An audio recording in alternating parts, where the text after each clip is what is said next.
विधानसभा अध्यक्षपदी राहुल नार्वेकरांची बिनविरोध निवड. पुन्हा येईन असं न म्हणताही परत आलात. फडणवीसांची टोलेबाजी. तर नार्वेकरांसाठी अध्यक्षपद रिक्त करणाऱ्या पटोलेंचे आभार. एकनाथ शिंदेंचाही टोला.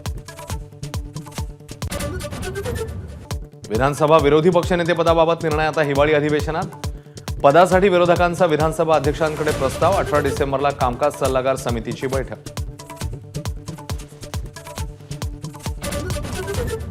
फडणवीस सरकारचा विश्वासदर्शक ठराव मंजूर. उदय सामंतांसह दिलीप वळसे पाटील, संजय कुटे, रवी राणांनी मांडलेला ठराव आवाजी मतदानाने मंजूर.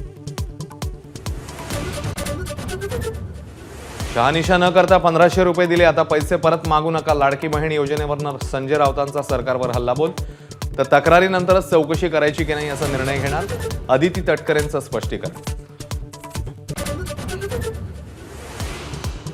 लोकसभेत ईव्हीएम गारगार वाटलं होतं, आता कसं वाटतंय? नाव न घेता विधानसभेत अजित पवारांचा शरद पवारांना टोला. विधानसभेमध्ये अजित पवार आणि जयंत पाटील यांच्यामध्ये मिश्किल संवाद. आपल्यावर बारीक लक्ष असल्याचं जयंत पाटलांचा टोला. तर तुम्ही प्रतिसाद देत नाही, अजितदादांचं वक्तव्य.